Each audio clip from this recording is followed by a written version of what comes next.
you said you have a way of turning off that voice in your head that tells you, hey, you're doing crap, what you're doing makes no sense. Yeah. And for me, I feel this is one other thing that prevents people from manifesting their creativity and makes people feel they are not creative, because the very moment they try to create something, there's a voice in their head that tells them nobody's going to like this thing, nobody's going to buy this thing, nobody's going to watch this thing, yes, listen to this thing, nobody even cares about this thing. Oh, you sound like crap. Oh, you look like crap. Oh, yes, you feel like crap. You better stop what you're doing now and go sleep on the couch. So how can we banish this inner critic that keeps holding us back from manifesting our creativity as individuals? I think right now what you're doing, you've created this podcast, and there wasn't a Creativity Boost podcast before you. This is yours, man, and you've created it. And I would say this whole thing you're doing right now is an act of creativity. You are being a creative person right now, and it isn't like automatic. You're asking me really interesting question. You've clearly put some thought into how you've set this whole thing up. This is a creation of yours. You should feel really proud of it. Hello, welcome to today's episode of Creativity Boost Podcast. Today I have on the show with me someone very, very interesting to listen to. He goes by the name Doug Shaw. He's a professor of mathematics, and in addition to that, he's an author of a book on collaborative creativity. He has also had the chance and the opportunity to speak on subjects like creativity, innovation, improv, and mathematics to a diverse audience around the world. Today it's my pleasure to bring your way Doug Shaw. Join me welcome him on the show. Hello, Doug. How you doing? Great. Thanks for having me. Yeah, I'm super excited that we got the chance to have this conversation today. Can you tell us a little bit about the inspiration behind the book, which you titled Collaborative Creativity? Okay, well, I'll just hold it up. Social nonsense. It's creative diversions. I noticed that I would often go places with people, thinking about things like restaurants and so on, and we weren't really paying attention to each other. We weren't really connecting. We were on our phones and so on. And so I started playing creativity games at the table. We'd order food, and I would bring out a legal pad and say, hey, gang, let's do this instead. And people really enjoyed it. And so I started doing this every time we had like a little spare moment. I would do creative writing, drawing, and storytelling games. And then people were always sharing the ones that they liked. And I eventually collected enough. I thought I have enough for a book. And so I wrote this book, and then everybody seemed to like it. And I found that the applications of writing, drawing, and storytelling games went beyond what I use them for. People with children with eating disorders were using them. People who were couples that wanted to kind of add something more freshness to their relationships started using them. So I started getting these wonderful emails from people using these games for all sorts of things I hadn't even imagined. Wow, awesome. Now, can you tell us a little bit about your understanding and your mindset about creativity and its importance in society? I think creativity on a bigger level is what makes us human, right? I mean, the fact that we can imagine things that aren't there, if you think about that, that's a wonderful thing. And the fact that I can imagine something, and I have this beautiful thing, language, that I can share it with you, and you can derive enjoyment or insight out of it, and then you can share things that you imagine with me. This is such a completely human being activity. I think that's what makes us people as opposed to just primates. And it's kind of sad that it's a gift that a lot of times as we grow older we lose. So here's a statistic I have from my own university. This has changed, but it was considered a real problem. 15 years ago, the College of Business did a study of people who employers, and they wanted graduates who are creative and can work well with others and roll with change and all that. And so we started testing our students to see if they could have those skills, and we found they were better at it as freshmen than they were as seniors. So not only weren't we teaching people how to be more creative, we were beating that out of them. And that really changed the way that my university started teaching. Wow. So what can you say about that? I'd like to really go deep into that. How do you mean when you say people were beat out of their creativity? Okay, well, so Google did a study among their engineers and trying to figure out what makes certain teams successful and more innovative. And the big thing they got focused on was psychological safety, the freedom to look stupid, the freedom to fail, to have an idea and try it and it doesn't work, was essential to being able to come up with creative, innovative ideas, to feel that you can be safe if your idea winds up being stupid. And universities, especially with our timelines on our grades, we take that safety away. You can't work on a project for 3 years for like 3 weeks on a university only to say, look, this idea was bad. You don't have that time. You're doing it for a grade, so you have to do what's safe. You have to do what you know the teacher wants. And so we lose that habit. When you're a child and you were playing, I'm sure this happened to you, when you were just kind of screwing around as a kid and playing, you didn't worry about if your idea turned out not to be good, or if the tower you were building fell down. So what? Your tower fell down. Build it a different way. That was being creative.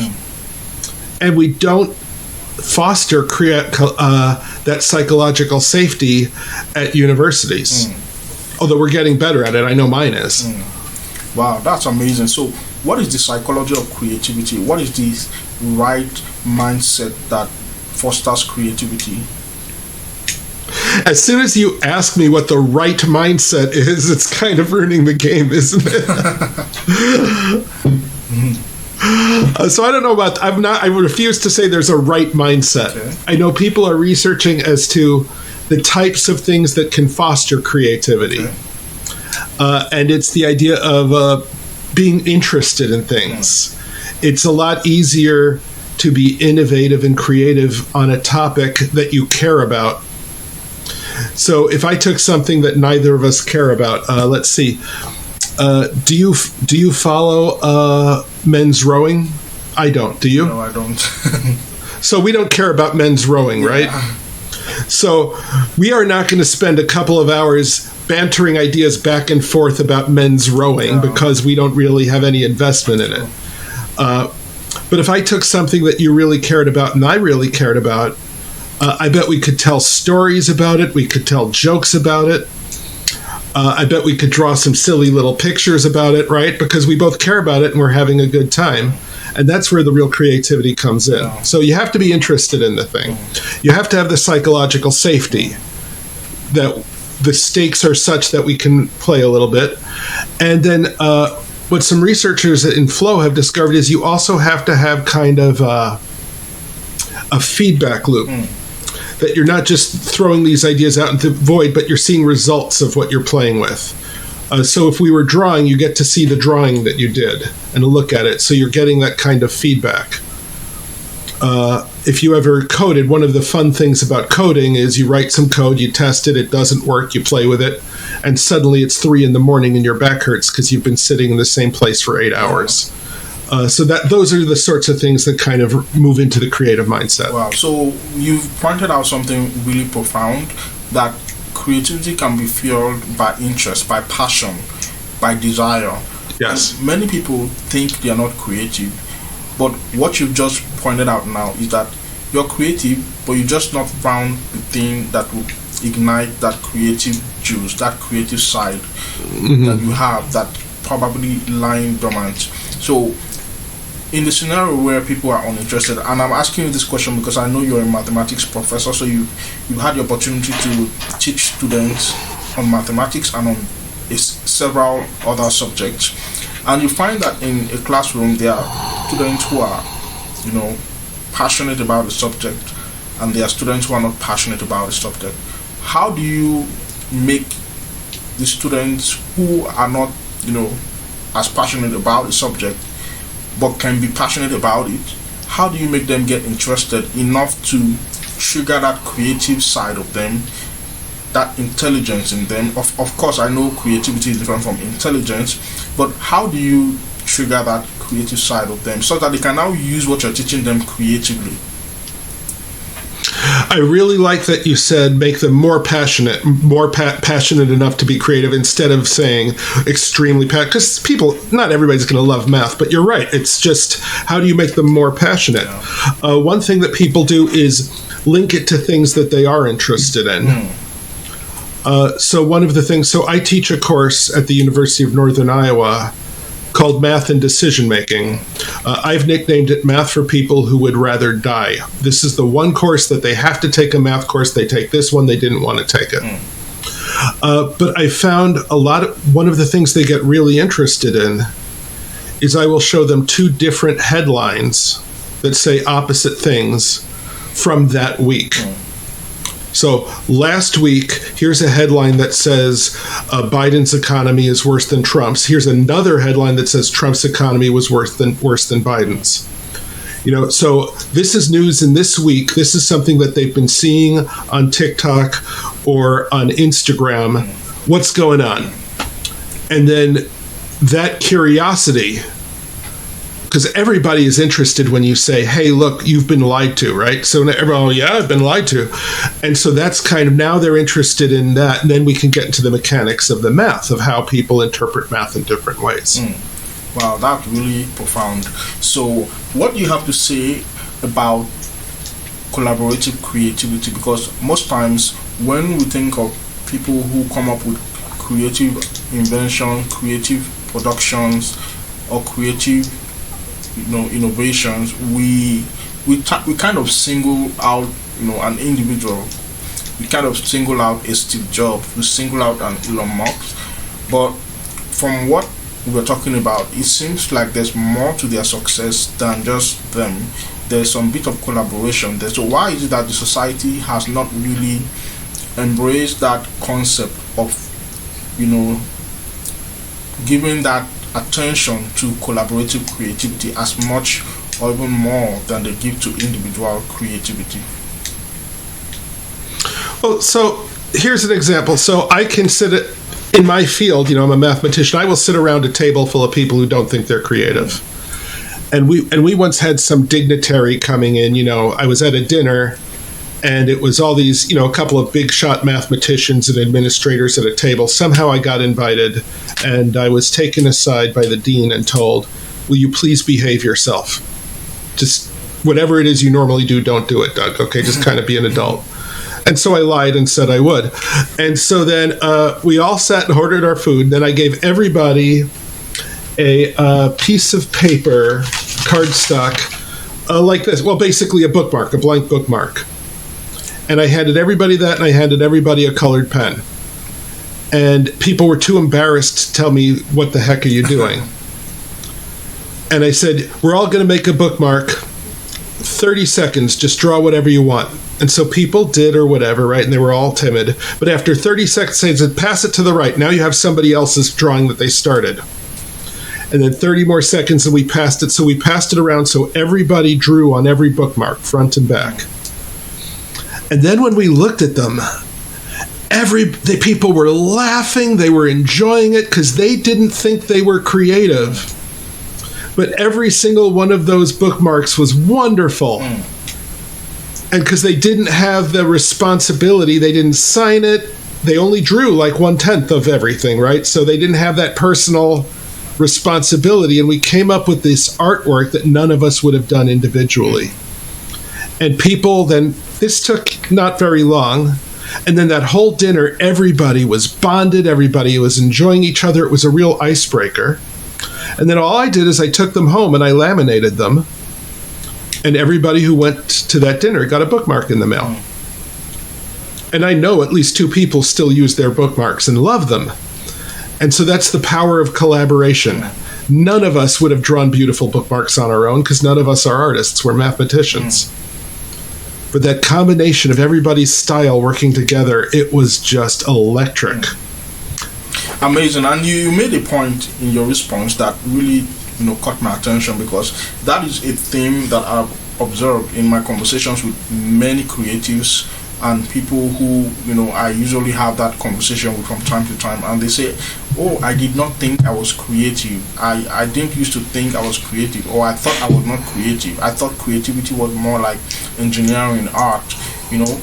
So why do you think people usually don't think they're creative? Okay, let's assume that you're in a society where people want to be more interesting. Two ways you can be interesting. The hard part is become more interesting. The easy way is to make everybody boring like you. So as a society, we try to make people boring. So there's this feeling that if you're not great at something, you shouldn't do it. A lot of people, when they're younger, have great pleasure in writing poetry. And then they realize their poems stink. And so they stop. And that's what our society does. And by our society, I mean United States society. I don't want to pretend to know more than I do about the way other people are in the world. Okay.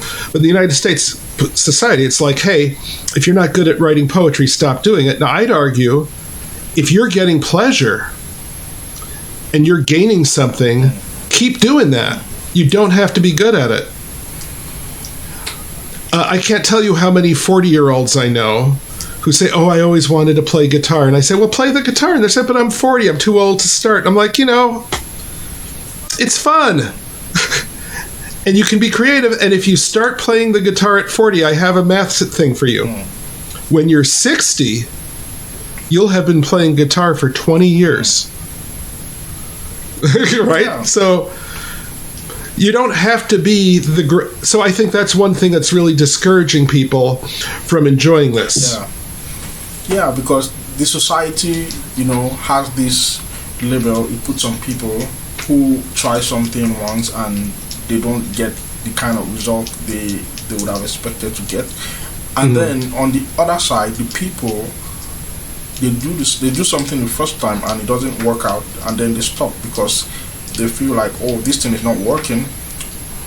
But that was just a step in the process to get it working. And because they stop, they never unwind, they never unpack their creative side. Yeah.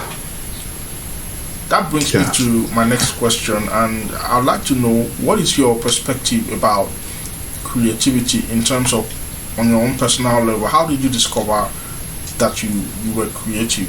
Because many people don't know that they are creative, and they've yet to discover that. I had a good mom. We would... she wasn't an artist or anything like that. She got a pharmacy degree. Then she got married when she was like 20. And but when we were in the car, she would often turn off the radio and we would just start telling each other stories. She made up stories. And even though I was little and I would tell her those idiot stories that 5-year-olds tell, you know what I mean? Yeah. She would listen to them as if they were really important. She would always really listen to stories that we told, and my sister and my brothers too. I think we all start out feeling creative. It's more of a question as when does someone tell us to stop? And I was very lucky that I was in a family that never told me to stop. Wow, thank you. Being that we are in a society that always tries to find ways to put you down when you're trying to take that creative leap and stand out and just give your creativity an expression in the world, what do you prescribe for people who have already been numbed? Their creative side has already been numbed by the societal pressures. How can these people reawaken that side of them? And I also want to add to that question, one of the things that has numbed the creativity of people is also the educational system. And you being a veteran in the educational system, what can you also prescribe for people who particularly have been numbed by the educational system that they found themselves? Okay, well, those are two questions. So if somebody's listening to this and feels that they aren't creative, okay, I'm going to actually give you an experiment. So first of all, picture something you want to do. I paint, write, draw, tell stories, whatever it is that you kind of want to try. That's in a creative bent. So get your stuff ready. I want you to picture on each shoulder 2 little people. The first person is your artistic muse, whatever it means for you to think of creative. This could be some, I don't know, like a hippie you dated in high school, or like you with longer hair, or whatever the heck your picture is of your creative muse, whatever angel you have. And on this side, picture the person who's editing. Okay, so my editor looks a lot like my dad, and he has big, thick black glasses, and he has a clipboard, and he's very critical, okay? Both of those are necessary, right? If you just write freeform, at some point you have to go through it a second time and clean up. So you're not going to kill the editor, but you're going to ask the editor to leave you alone for a few hours. Editor, you're going to have your turn, just not now. And then don't worry if it's good or bad. Just keep doing it and see what happens. In my book, I have an exercise where it's an intense form of free writing where the job is you set a timer. 5 minutes is really hard. It's really long. So when I started, I would set the timer for 2 minutes. And you can't stop writing. It doesn't have to make sense. If you write fast, write. If you type, type. But you can't stop for 2 minutes. If you don't know what to say, you can type, I don't know what to say. The Dadaists would sometimes do things like if they didn't know, if they were stuck, they would just type, I see a cup, and just type what they see with their eyes. The point is that the pen must be moving for 2 minutes. And see what comes out. And that should convince you that you have some creative stuff in there. And if you draw a blank, it doesn't matter. Just write, I'm drawing a blank.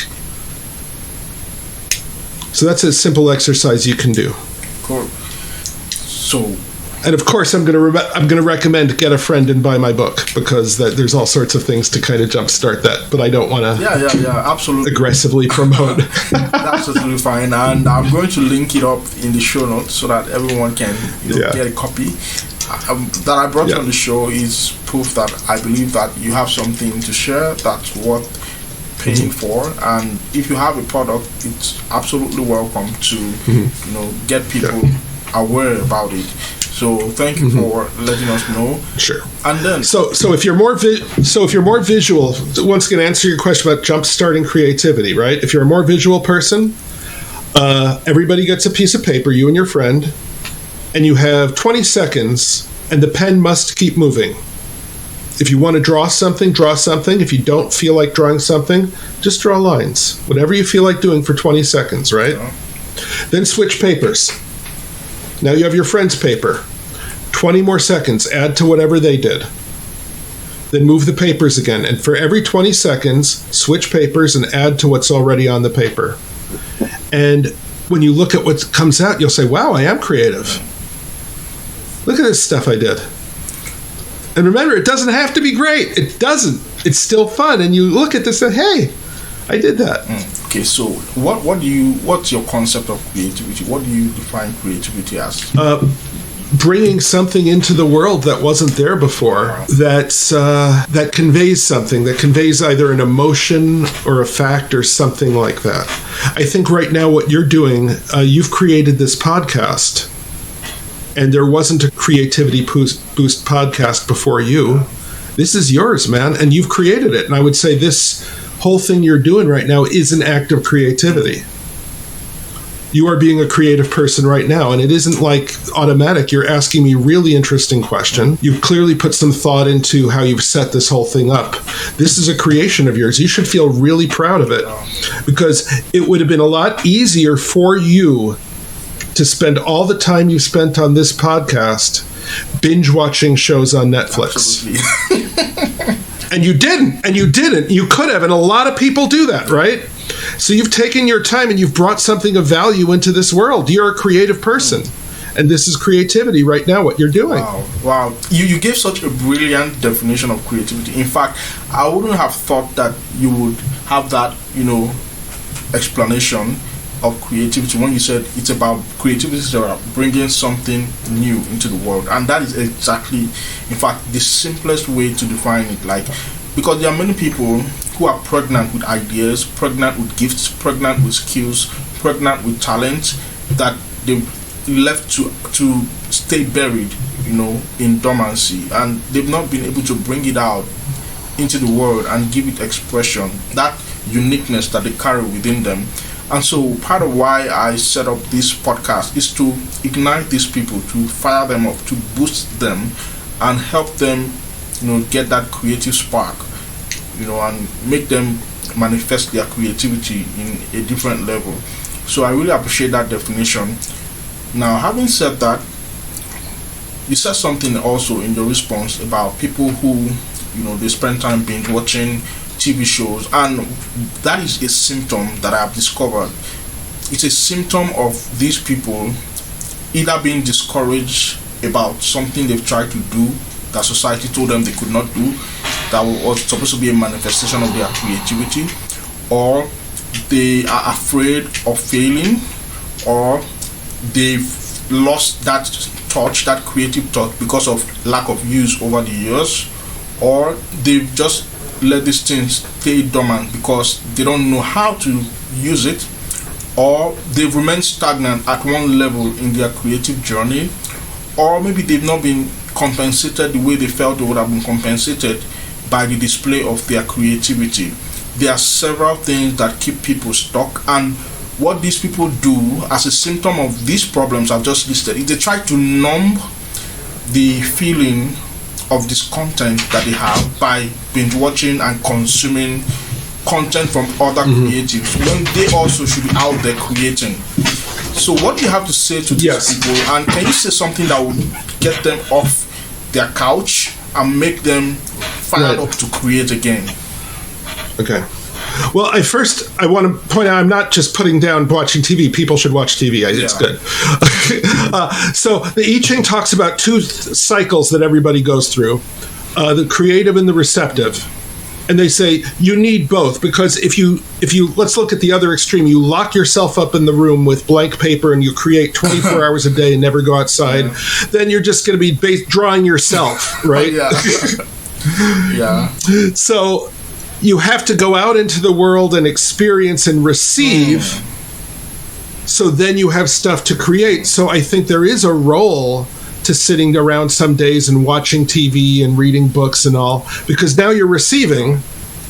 But if you just receive, that's not gonna be a fulfilling life. And if you just create, you wind up being just self-indulgent. So it's the balance. So absolutely watch a season of Game of Thrones and enjoy it, love it, totally commit to it. But then take the ideas you've just gotten, or the things you felt and experienced, and now go create your own stuff. The more you experience, because I direct a lot of improvisational theater, and they say, well, I've never prepared for this. I said, yes, you have. Your entire life of experience, now you get to mix it all up in the soup and shoot it out there. So what I would say is, when you're receiving things like Netflix and stuff, receive it completely. Don't do other things. Just focus on your television show, watch it, really enjoy it. And then when you turn it off, go and create.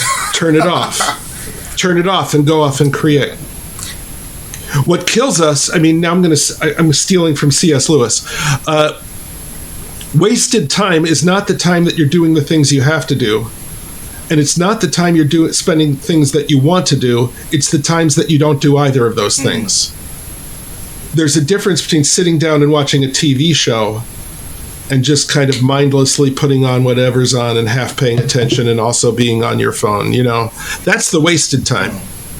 Wow, that's profound. And you said something valuable, because the way God created the world and the way we have been wired as human beings is that we consume and produce. So the plants give up waste, and the waste of the plants become valuable to us. We consume what they give up, and then we give up waste, and then the plants find that valuable and they consume that. It helps the plant to grow. It helps their waste helps us grow, and that way the society gains a balance, and there's a kind of balance in society. There's an equilibrium in society now. So I feel like the creative ecosystem has an imbalance, and part of this imbalance is because billions of people are consuming and only a few are creating as they should. So what do you think we can do collaboratively, especially for those who are listening, to ignite creativity around them, around their society in a collaborative manner. I really like your analogy about plants and mammals growing. That's a really good analogy. Yeah, I'm going to have to think about that tonight. And so what your point, the imbalance then would be like any other imbalance. So what can we do about it? Well, I think podcasts like this, one thing I did it before I stopped because of COVID. Public libraries were inviting me to go do workshops on creativity. And so I'm in Iowa. And so I would go to these libraries where it was like the city hall and the library and the recorder of deeds are like all the same building. And the people who would come were all farmers. And I found the best storytellers I've ever worked with, are like 80-year-old farmers. They could tell a story like nothing else, and they would say, well, I'm not really creative. And then we would do these exercises, and oh my God, I could have listened to them go on forever. And I was like, how can you possibly think you're not creative? Wow. So I think what we could do is we can go and just show people, oh, you are creative. Yeah, and I'm working actively on a program right now to help people who think they are not creative to not only discover that they are creative, but also manifest that creativity and, serve it to the world. Because I believe that everyone owes it to themselves and owes it to the world to serve the world with their creativity, to birth their brainchild. Right? One of the reasons why many people are depressed in the world today is because there's a vacuum, and that vacuum can only be filled when they get fulfillment, and that fulfillment will only come when they serve the world with their creativity, with their brain children.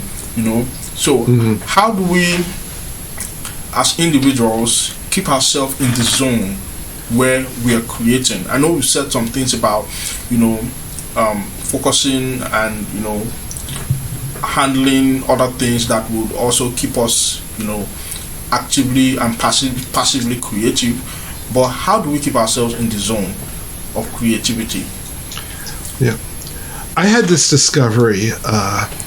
There was this place I wanted to go. Basically, I wanted to go somewhere where nobody knew me because I wanted to just hang out by myself and stuff one day.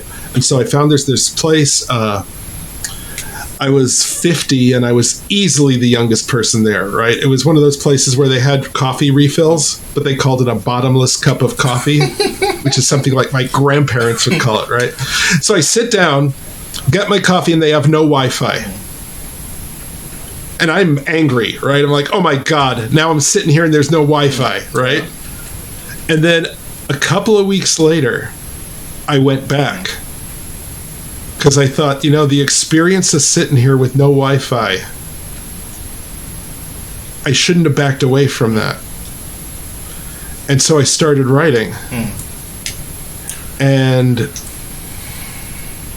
I found myself, that editor guy I was talking to you about was totally in control, and I'd write a paragraph and say, this is crap, I'd write. And so finally I said, look, I'm going to write this. And I am going to write this completely to amuse myself. And I had no internet. And I think that was an important thing for me to keep me in there, was not to have the option for the internet. So I had to do the hard work of amusing myself without being able to cop out and check Facebook. And the first thing I wrote was, hello, is this on, like I'm talking into a microphone, because I couldn't think of anything else to say. And then I wrote the first draft of a book, not in one sitting, but I didn't even think it would be a book I'd publish or anything. Just I'd keep going to this one place with no Wi-Fi, and I would write just to make myself laugh. And it wasn't good enough to publish or anything, but that wasn't the point.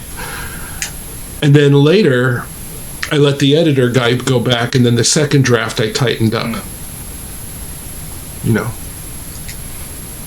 And so one thing I think we can do is find spaces where we just keep our Wi-Fi off, because it's so easy, right?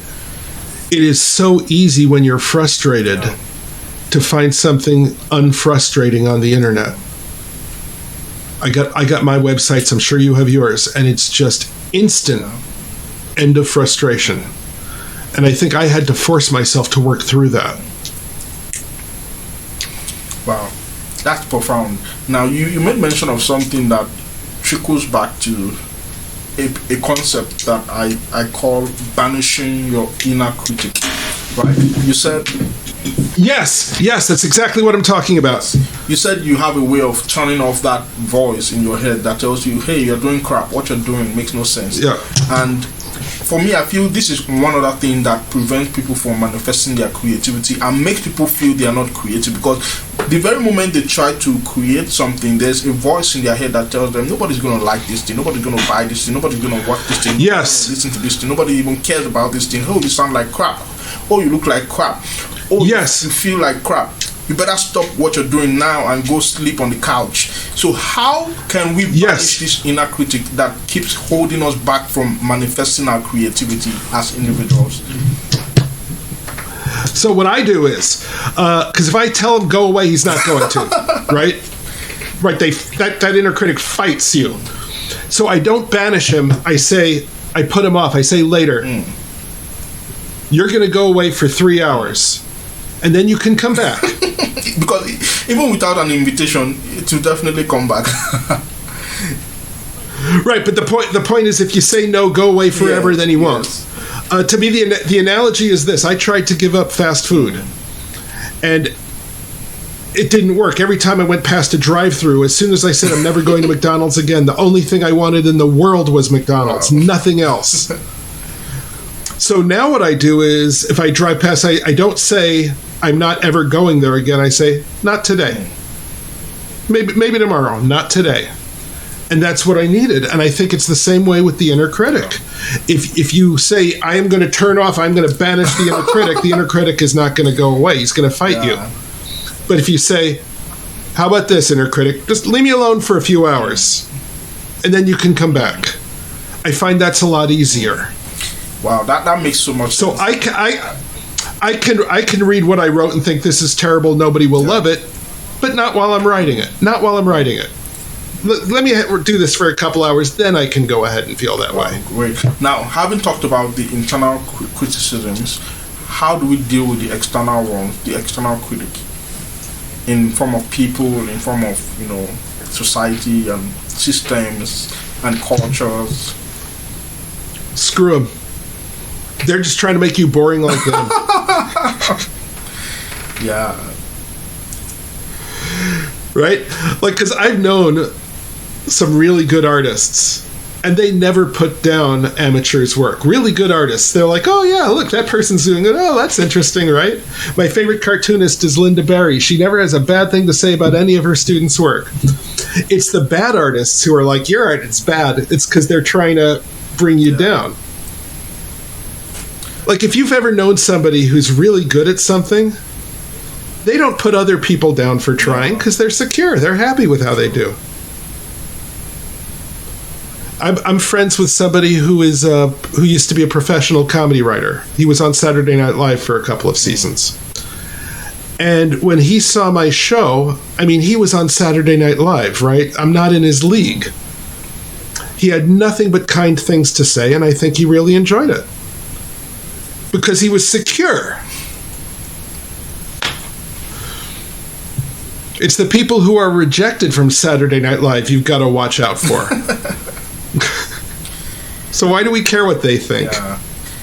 That's the question. Why do we care what they think? Because most times we look outside for validation, external validation. We want people to give us permission to create. We want people to give us permission to manifest our inner genius. We want people to give us validation, Meanwhile, if we just keep doing what we're doing and manifesting our creativity and living out our creative side, the time will come where it will become difficult for anybody to ignore our manifestation, our creation, our innovation, our invention. Thomas Edison, probably, if he came out the first time he tried and failed when he tried inventing the incandescent light bulb, people would have told him, of course we told you this was a dumb idea, this is just proof. But he kept going at it until he finally got it to work. And now the world is better for it. Just imagine what the world would be if there were no, electricity or sources of electricity like there was when Edison discovered the light bulb, right? It would look like this. you still even have some light behind you, complementing the one you turned off, right? So, that thing in us that tries to seek external validation is something that we must learn how to handle. And so, how do you help people handle this thing? Well, I need external validation. I'll never turn that off. So I've been very fortunate that and here's a good example of the internet. I found other people who are supportive. I mean, just realize that you're not alone in wanting to be creative. I think people who feel like they're alone. One sec. One thing they should be doing is listening to your podcast, because every episode they can see, there's someone else in the world who's doing this stuff. The nice thing about the internet is you're not alone. You can find communities of people doing what you do. I picked up the ukulele at age 40, and I'm terrible at it. I have no rhythm at all. I'm really bad at it. I've been playing ukulele for 10 years, and I sound like someone who's been playing it for 2, But I found a group of people online who are also picking it up and who also suck. And so I get that validation. We're enjoying each other's what we do. Wow. And what I'm picking up from this is that collaborative creativity goes beyond, just working with a group of people on a project, maybe at work or at school or somewhere. Collaborative creativity also entails finding people with similar interests, with similar goals, with similar passion, that collaboratively will keep, you in that zone by just associating and not judge. The only thing I'm going to add to what you said is psychologically safe people. Yeah, people that will not put you down. People who are able to suspend their judgment and enjoy what you do. Wow, that's super awesome. And I think that we've probably uncovered the golden nugget in our conversation by this conclusion that we just made. And I want to really say a big thank you to you. Thank you so much for joining. Oh, you're so welcome. This was great. Yeah. It's such an amazing conversation. You're wonderful at what you do. That shouldn't matter, but you are wonderful at what you do. Thank you. I take that as a compliment. Thank you. So thank you very much. On this note, I'm going to bring today's episode to a close. I hope you listening to us on the other side have found some value. I hope you also enjoyed and shared in our laughter and in our jokes and in our fun. Doug Shaw, who is supposed to be a professor, he turned out to be a comedian. So I hope you enjoyed it, and definitely get his book, Social Nonsense. What's the title, Doug? Can you tell us? Social Nonsense, Creative Diversions for 2 or more players, anytime, anywhere. Absolutely. I'm going to drop the link in show notes for you so that you can take a peek at it and grab a copy on Amazon or wherever else you'd like. Thank you so much for listening to this. If you'd like to also stimulate creativity in your family, your friends, your loved ones, do well to share this episode. Send them a link, talk to them about this show, this podcast, this episode, this guest, and have them join in our next episode or in our previous episode or even on this episode, because it's going to be available on your favorite podcast platform for you to binge on when you like. Thank you again for listening, and thank you to our guests. It was nice having you on this episode. On this note, I'm going to bring it to a close, and I'm going to tell you, watch out for our next episode. Until then, have a good one. Bye-bye. Bye-bye.